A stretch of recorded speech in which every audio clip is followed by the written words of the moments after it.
قرآن میں اللہ فرماتا ہے تم سے ان کے اعمال کے بارے میں پرسش ہوگی اور نہ ان سے تمہارے بارے میں پوچھا جائے گا۔ مرزا آباد صاحب تو پھر بجائے کسی پر انگلی اٹھانے کے اپنے آپ کو صحیح سلامت، بالکل جی آپ رکھیں اپنے آپ کو صحیح سلامت، کسی پہ انگلی تو نہیں اٹھانی، لیکن پورا قرآن اور سنت یہود و نصارہ کے غلط عقائد پر، مشرکین کے غلط عقائد پہ انگلیاں نہیں صرف اٹھایا ہوا، پورا ہاتھ اٹھایا ہوا ہے، کیونکہ اسلام دو چیزوں کا نام ہے، امر بالمعروف و نہی عن المنکر۔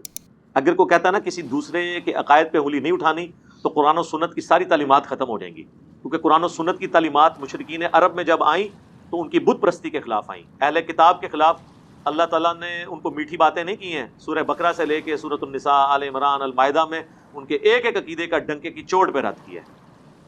تو یہ باقی یہ آیت آپ آؤٹ آف کانٹیکسٹ کوٹ کر رہے ہیں، اس میں اللہ تعالیٰ نے فرمایا کہ تم سے یہ نہیں پوچھا جائے گا کہ انہوں نے کیا نیک امال کیے، تم سے یہ پوچھا جائے گا کہ تمہارے نیک امال کیا ہیں۔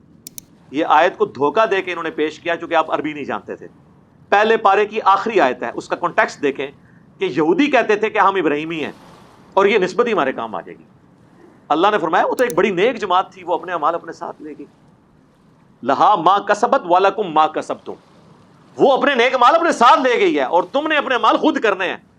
تم سے نہیں پوچھا جائے گا ان کے نیک امال کیا ہیں، تم سے پوچھا جائے گا تمہارے نیک امال کیا ہیں۔ برے امال کا ذکر نہیں ہوا، برے امال کا ذکر ہوتا تو یہ ورڈنگ ہوتی علیہا مکتسبت وعلیکم ما کسبتم، ان پہ ان کی برائیوں کا وبال ہے، تم پہ تمہاری برائیوں کا وبال ہے، تم اپنی برائیوں کی فکر کرو۔ یہ قرآن کیسے کہہ سکتا تھا؟ قرآن میں تضاد آ جاتا۔ سورہ النساء کی آیت نمبر 82 ہے، اگر قرآن اللہ کے سوا کسی اور ہستی کی طرف سے ہوتا تو تم اس میں اختلاف کثیر پاتے۔ قرآن میں تو اختلاف ہے نہیں۔ قرآن جب حضرت یوسف کے بھائیوں کی غلطی خود بیان کر رہا ہے تو قرآن کسی کو کیسے کہہ سکتا تھا کہ جو مر چکا وہ اپنے امال ساتھ لے گا، تم اپنے امال کی فکر کرو؟ وہ نیک امال کی ہے، برے امال ڈسکس ہوں گے۔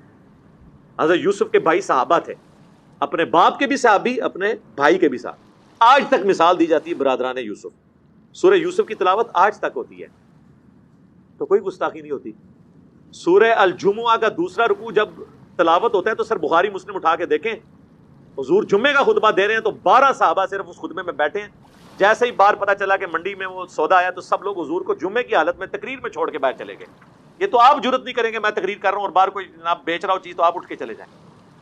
تو اللہ تعالیٰ نے قرآن میں وہ آیت نازل کی کہ اے نبی تمہیں خطبے میں اس طریقے سے چھوڑ کے چلے گئے، اللہ کے ہاں تو اس سے بہتر ہے، اللہ تعالیٰ رزق دینے والا ہے۔ تو بخاری مسلم کے الفاظ ہیں 12 صحابہ تھے صرف خطبے میں بیٹھے، باقی سارے چلے گئے منڈی میں سودا لینے۔ تو اب قیامت تک جب یہ آیات پڑھی جائیں گی تو کسی صحابی کی توہین نہیں ہو رہی، بلکہ ایک ایٹیچیوڈ کے بارے میں ہو رہا ہے کہ اپنی اصلاح کرو، ورنہ تو ہر چیز سے توہین کا پہلو نکلے گا۔ مجھے بتائیں عصمت صحابہ، عصمت اہل بیت بڑی چیز ہے یا نبیوں کی عصمت بڑی چیز ہے؟ تو قرآن میں کیوں آیا کہ حضرت موسیٰ علیہ السلام سے بندہ مر گیا تھا؟ قرآن میں کیوں آیا کہ حضرت نوح علیہ السلام نے اپنے کافر بیٹے کے لیے بد دعا کی اور اللہ نے لفظ استعمال کیا اے نوح؟ جاہلین عربی کا لفظ استعمال ہوا ہے۔ ڈاکٹر سراج صاحب ڈر کے کہتے ہیں میں ترجمہ کرتا ہوں اے نوح جذباتی نہ ہو۔ اس کے آگے پھر انہوں نے توبہ کی۔ نبی علیہ السلام کے بارے میں بھی آئی ہیں، سورۃ الانفال میں غزوہ بدر کے قیدی چھوڑ دیے تھے۔